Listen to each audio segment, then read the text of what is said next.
Salut à toutes et à tous et bienvenue pour votre 6e édition du Wake & Ski Mag. Cette semaine, nous partons à la découverte de la planète sport nautique. Au programme, le handi-ski suivi d'un focus sur une discipline originale, le barefoot. Et on finira avec du wakeboard.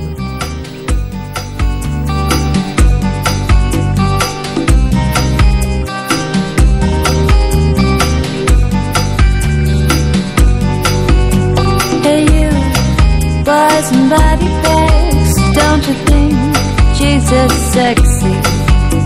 Hey you, boys and body bags, don't you think Jesus sexy?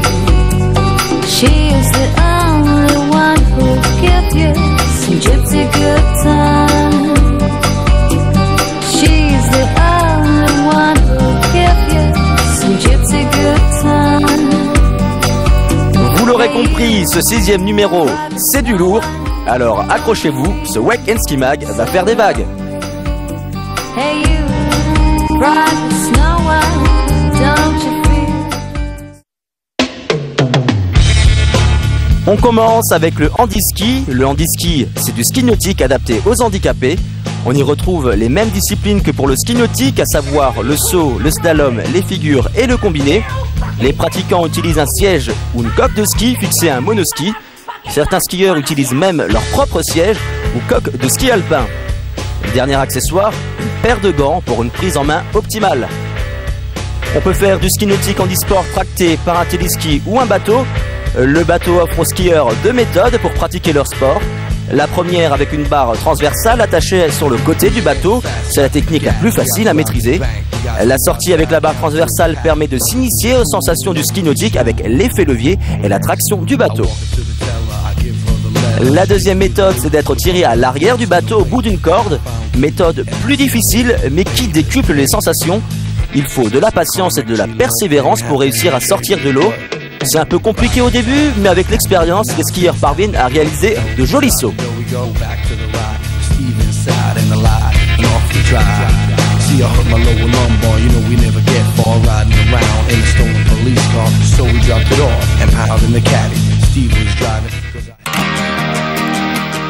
On part tout de suite à la rencontre de Delphine Le Sos, double championne du monde de ski nautique handisport, qui va nous faire partager sa passion.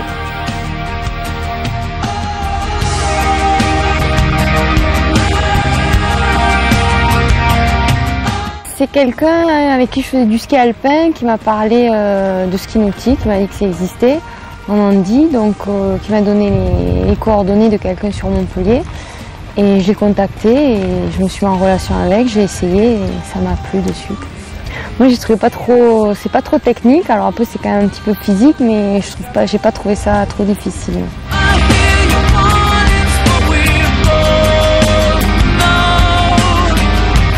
Je fais des compétitions aussi. Alors il y a 3 disciplines qu'on valide, il y a la figure, le slalom et le saut. Moi je pratique juste la figure et le slalom.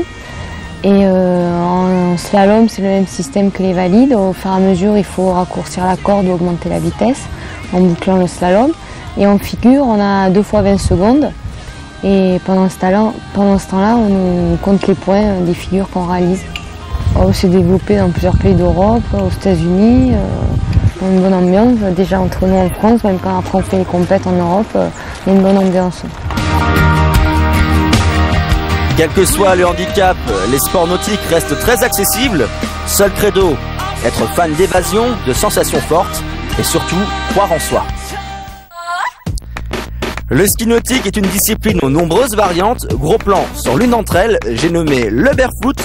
Très original, cette discipline ludique se pratique sans ski. On retrouve les mêmes catégories qu'en ski nautique traditionnel, avec tout de même quelques différences notables. En slalom barefoot, par exemple, la vitesse est plus importante, environ 10 km/h de plus que le ski nautique normal. Pourquoi? C'est très simple, le skieur a besoin de plus de vitesse puisque la surface de contact avec l'eau est bien plus petite qu'en ski nautique. Pour plus de précision, on écoute Philippe Renaud. Sont comme celles du ski nautique, on a le slalom, les figures et le saut. Donc si vous voulez, le slalom, nous on doit traverser le plus de fois possible le sillage du bateau, donc en essayant de le faire sur un pied, ce qui nous rapporte le plus de points. Donc on peut le faire marche avant, marche arrière.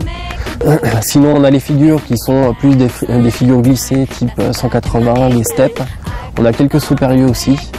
Et dernière discipline, donc le saut. On a un tremplin qui est un petit peu plus petit que le tremplin de ski nautique. Et en fait, avec une technique qui nous est bien propre, on arrive à faire des sauts au-delà de 25 mètres.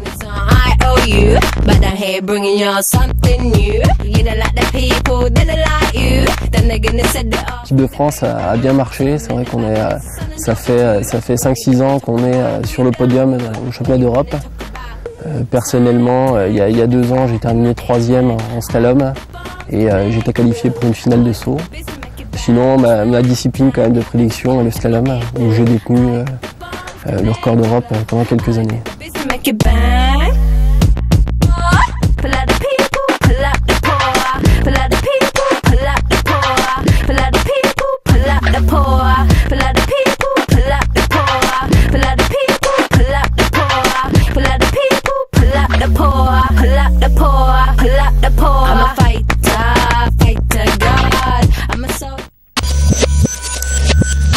On passe maintenant à la page wakeboard. Jusqu'ici, le wakeboard était pratiqué à l'arrière d'un bateau. Le wakeboarder se servait de la bague générée par le mouvement du bateau pour glisser. La position adoptée par le wakeboarder est la même qu'en snowboard ou en skateboard, avec la fixation des pieds sur la planche qui sont dans le sens de la longueur. Créé par Tony Finn, un surfeur, le wakeboard a vu le jour en Californie au début des années 80. C'est un mix de plusieurs sports de glisse, le ski nautique, le surf et le snowboard. À l'origine, ce nouveau sport répondait au doux nom de surfing.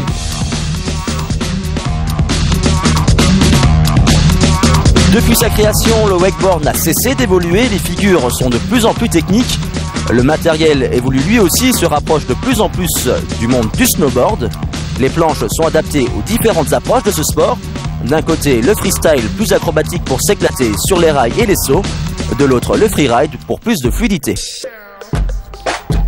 La jeune française Estelle Tuaz est un espoir dans le milieu du wakeboard. Elle n'a que 15 ans mais déjà un gros niveau et un palmarès bien rempli. Mes parents ils faisaient un petit peu de ski nautique et j'en faisais aussi avec eux de temps en temps. Et en fait mon club faisait des petites compétitions amicales et un jour ils se sont dit pourquoi pas la faire en wake, et du coup j'ai voulu faire cette compétition en wake et ça m'a plu. J'ai tout de suite abandonné le ski nautique et je suis complètement craquée pour le wake.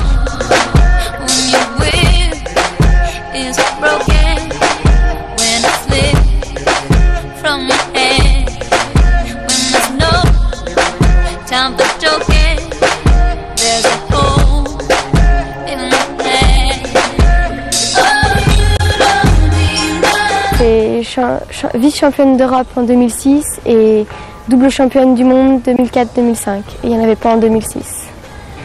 Alors déjà j'aimerais bien partir au championnat d'Europe et du monde, mais bien me classer, d'être au moins sur le podium. Et en France c'est pareil, être sur le podium et peut-être gagner, on ne sait pas. Et beaucoup progresser, beaucoup s'investir.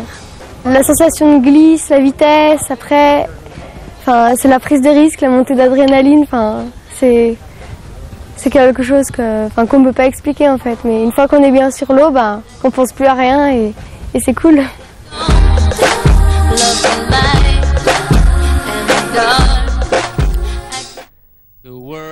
Tout comme le sport et les styles de ride, les bateaux ont également évolué. Aujourd'hui, on trouve des bateaux spécialisés uniquement dans le wake. On a rencontré Nicolas Geoffroy, représentant du leader du secteur français Mastercraft, pour qu'on nous explique de quoi il en retourne. La marque Mastercraft, numéro 1 au niveau des ventes dans le monde entier. Donc c'est une marque américaine. On représente donc le wake, mais avec le bateau comme système de traction. Donc c'est un bateau qui est bien spécifique, qui possède donc une tour pour pouvoir tracter le rider en hauteur. Il possède aussi des ballasts pour que le bateau crée une plus grosse vague.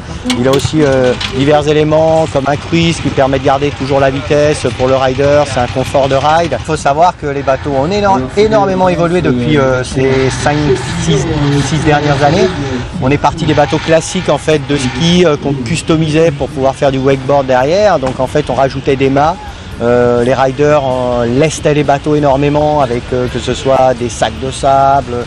Donc maintenant on est arrivé sur des bateaux qui sont beaucoup plus gros, qui crée un sillage beaucoup plus gros, puisque ce que recherchent les riders derrière un bateau, en fait, c'est une grosse vague pour pouvoir s'en servir pour décoller et faire des sauts.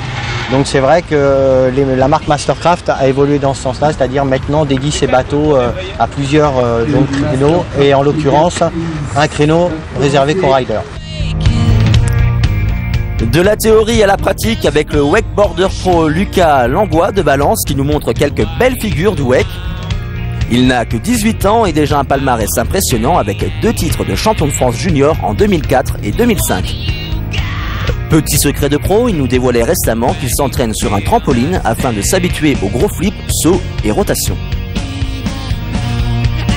Par rapport au câble ou au téléski, le wake fait office de gros tremplin naturel qui lui permet de décoller facilement pour effectuer des tricks de plus en plus impressionnants.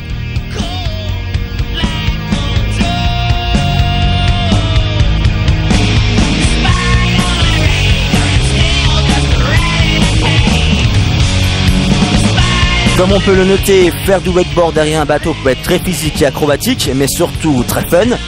On l'a vu récemment, la France compte beaucoup de bons riders et rideuses qui progressent de jour en jour et font évoluer ce jeune sport de glisse à l'avenir prometteur. Le wakeboard est une discipline qui compte de plus en plus d'adeptes et qui fait son trou au sein des sports aquatiques. Alors à l'occasion, n'hésitez pas à essayer ou à assister à une des nombreuses compétitions se déroulant sur les lacs français. Nous on se retrouve pour un prochain numéro. D'ici là, bon ride à tous. Ciao!